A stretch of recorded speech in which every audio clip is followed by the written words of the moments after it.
Okay, kids, I am going to start from the first step because some of you have not started this project yet.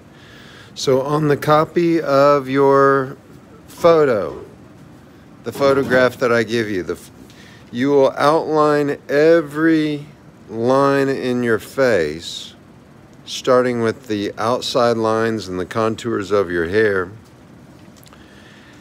and making your hair like a form, not individual hairs, but like a hollow form like I have it here.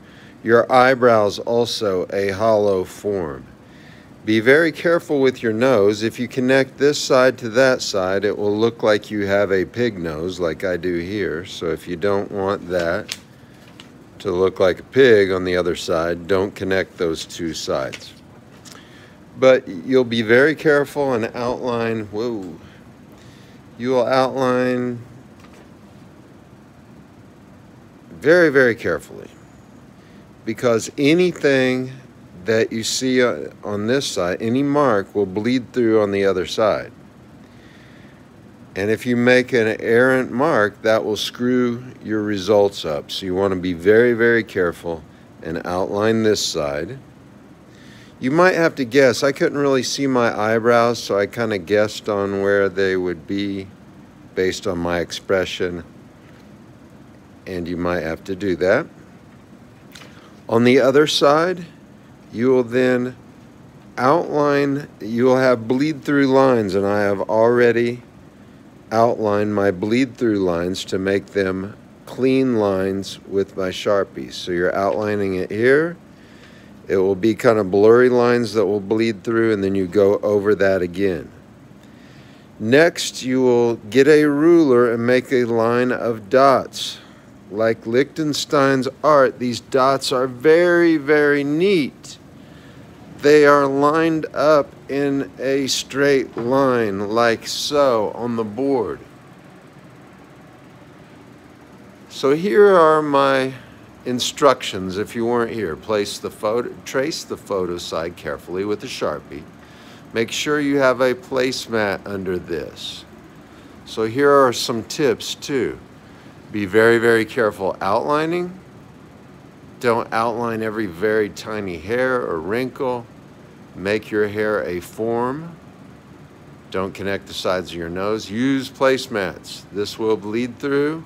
You don't want it to get on your desktop, or if you're doing this at home, on your kitchen table. Next, turn over and retrace your Sharpie side bleed through. Here's this side. You'll turn over and retrace that.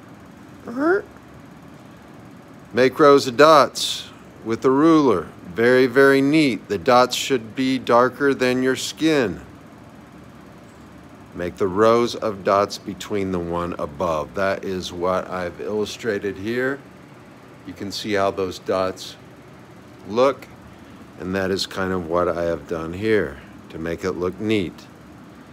5A, 5, color the skin, leaving highlights white. If you see here on my forehead, top of my cheeks, that is where the light is hitting on this side.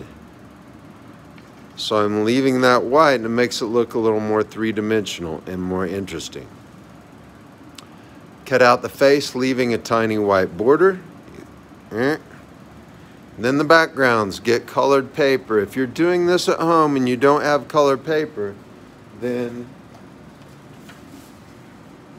you can just wait till we get back. Use rulers and our templates to make a neat background. Pop art is uses very clean lines, very neat.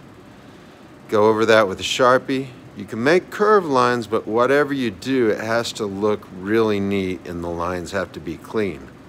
Glue picture to the background and then you are done.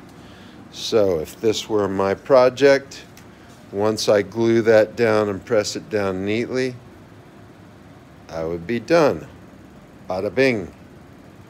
All right, have a good day.